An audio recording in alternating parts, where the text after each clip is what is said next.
Belur is situated on the western bank of the holy river Ganga, diagonally opposite Dakshineshwar. It was Vivekananda's dream to have a permanent abode for the monastery and to set up a unique temple dedicated to Sri Ramakrishna, from where his ideology and wisdom would continue to inspire humanity. To fulfill this dream, he acquired a plot of land at Belur. The main site was purchased on 4th of March 1898. On 27th February 1898, there was a celebration in Belur. A procession of monks and lay devotees walked to the newly acquired site. Vivekananda himself carried the urn containing the sacred relics of Sri Ramakrishna on his own shoulders.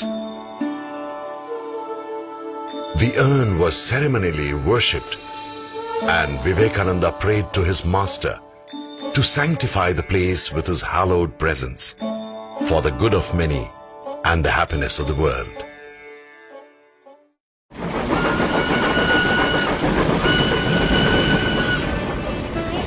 During his travels in India and abroad, Swami Vivekananda had visited many important historical places.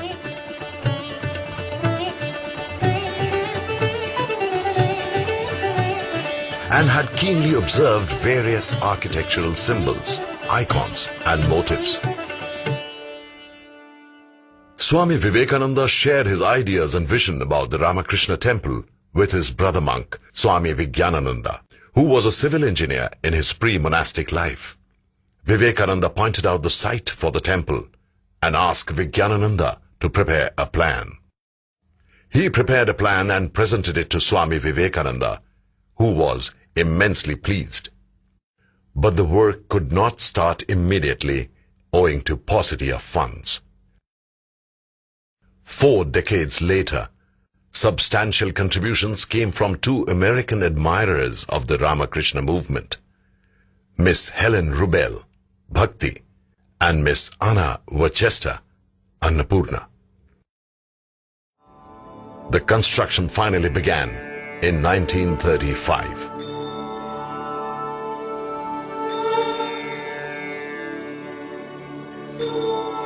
14th of January 1938. Finally, the day dawned when the temple was open to all, amidst grand celebrations in which people from India and abroad took part.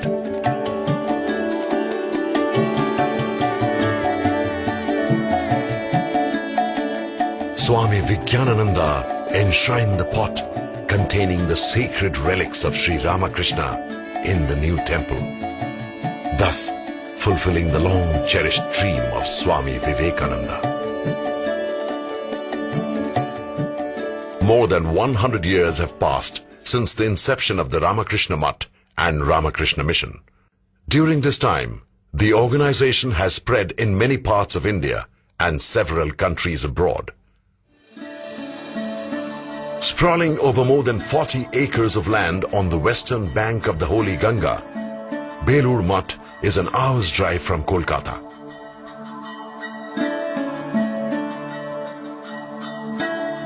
This is a place of pilgrimage for people from all over the world, professing different religious faiths. The archway at the entrance of the campus from Grand Trunk Road displays the harmony of religions.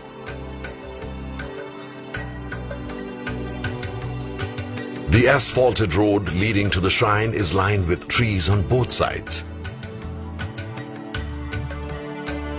The lush green campus is a unique combination of serenity and sanctity. Swami Vivekananda envisioned the Ramakrishna temple as a unique monument symbolizing the harmony of religions and harmony of cultures. The architecture incorporates features of a temple, a mosque, a church, and a Buddhist monastery. The temple itself is built in light buff sandstone, which is found in the temples of Khajuraho and the palaces of Rajasthan. The facade or the front portion reminds one of the Gopurams, the majestic towers of South Indian temples. Above the main entrance is an exquisite carving of the emblem of the Ramakrishna order, designed by Swami Vivekananda himself. The wavy waters in the emblem are symbolic of karma or selfless work, the lotus of bhakti or devotion, and the rising sun of jnana or knowledge. The encircling serpent represents yoga, while the swan stands for Paramatman or Supreme Self. The ideal of the emblem is that by the union of selfless work, devotion, knowledge and yoga, the vision of the Supreme Self is obtained. Above the horseshoe arch encircling this emblem is a replica of a Shiva Linga, and on the two sides of the base of this arch are auspicious symbols of elephants with lotuses.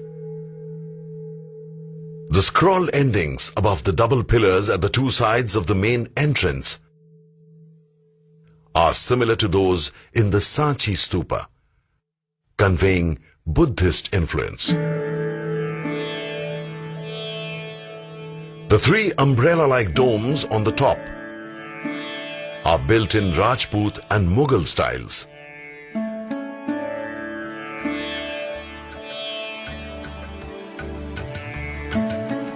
The curvatures of the roofs resemble the thatched roofs of the village huts of Bengal, depicting the birthplace of Sri Ramakrishna.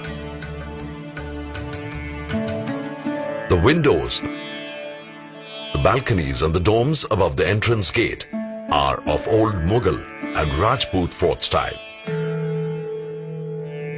The horseshoe arch and the large main arch of the main entrance have Buddhist influences.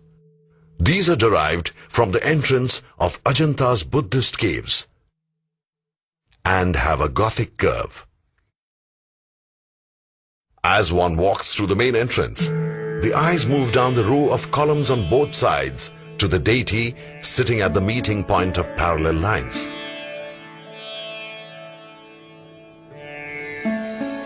The spacious prayer hall is distributed in three parts, like the Christian church.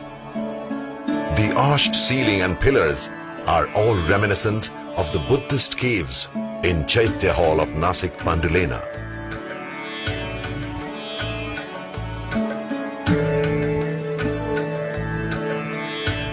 The richly ornamented capital of the long row of single and double pillars reminds one of the Orissa style.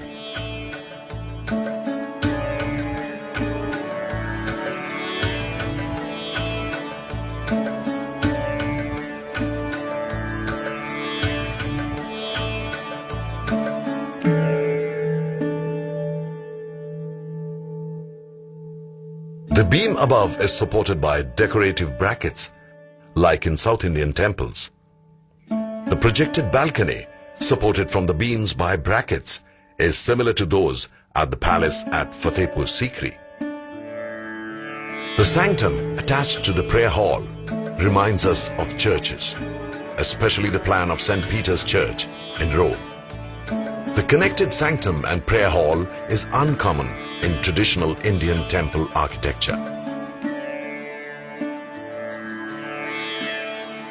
Inside the sanctum is the marble statue of Sri Ramakrishna, sitting in meditation on a full-bloomed lotus, sculptured by the eminent Gopeshwar Pal.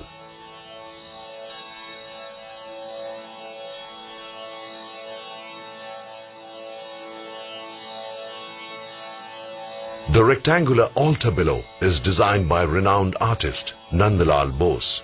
The front, left and right sides of the altar have swans engraved on them. The swan represents the Supreme Self.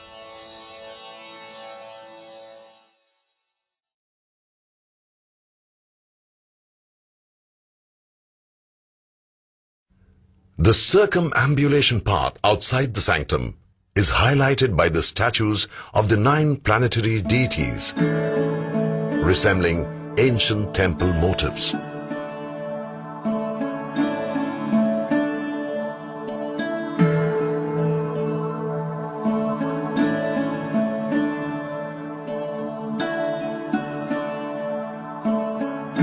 Sun,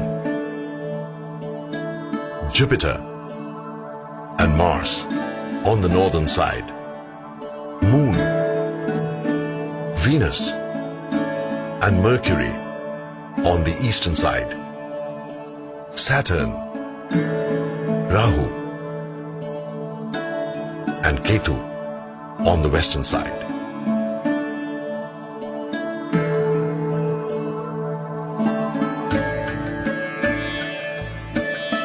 The roof of the temple is surmounted by a beautiful pyramidal composition of domes and pavilions. The curves of pavilions are similar to the Bengal temple roofs. The central dome is similar to the dome at Saint Maria del Fiore in Florence.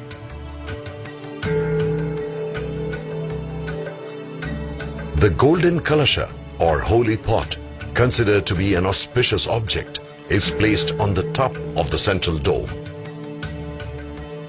The side entrance gates resemble the elephant gateway of the Man Mandir at Gwalior Fort.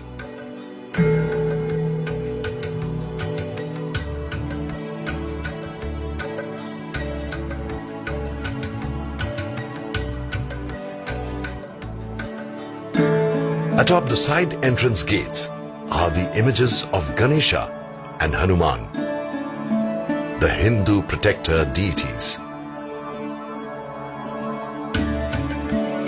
The speciality of the Ramakrishna temple is its ethereal beauty and its balance in architecture.